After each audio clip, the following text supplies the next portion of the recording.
I thought I would just go over a question many of my clients ask me, which is all about non-steroidal anti-inflammatories. Anti-inflammatories such as ibuprofen, naproxen, diclofenac and others are regularly prescribed for a myriad of aches and pains, ranging from low back pain to neck pain or even simple ankle sprains.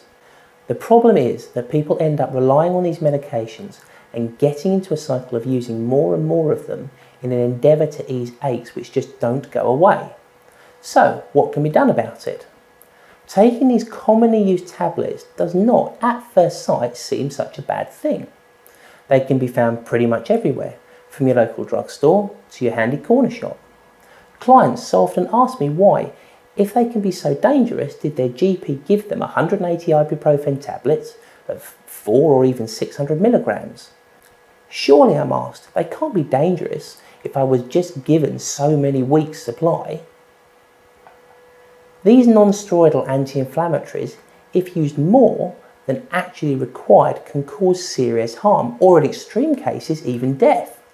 They can, according to a study published in the British Medical Journal in January of 2011, cause bleeding ulcers in the stomach, which can hemorrhage with serious and sometimes life-threatening consequences. Another, often unknown and worrying fact is that they can actually inhibit the healing process. This healing process can quite naturally take place within an injured joint or ligament. Ironically, it may well be the same joint or ligament you were taking the anti-inflammatories for in the first place.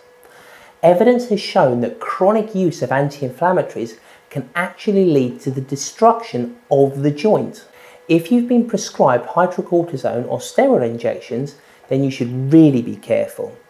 You should never be given more than 3 injections, because steroids have been clinically proven to cause bone wasting and destruction. To endeavour to cover up an ache or pain with a medication that causes still more aches and pains is, to my mind, not really the wisest choice.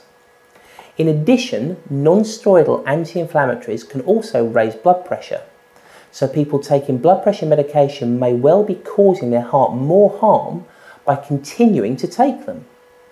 The study clearly shows that the risks of a stroke are significantly increased when taking ibuprofen, which is the most commonly used anti-inflammatory. Naturally, this is of particular concern to members of the older generation. The key factor here is to remember, if you have been taking anti-inflammatories for too long, then try and focus on fixing the problem rather than masking it. In general, in excess of 10 days is classed as too long. Finding the right natural care pathway for you can often be a struggle, but here at Spinal and Natural Healthcare, we have years of experience of dealing with clients who have been on anti-inflammatories for many, many years. Sadly, we may not be able to get some clients off all the medications they've been taking for their pain. Most, especially clients who've been using them for months, years, or even decades. The successes we have gained over the years show how, with a little willpower and a lot of dedicated advice, we will assist people back to a state of health without having to rely solely on often dangerous pain medications. If you would like more information or would like to book an initial consultation, do please call the centre on 01268 752 123. We will advise you on how to start the process of getting yourself back to your maximum state of health and wellness. Thank you.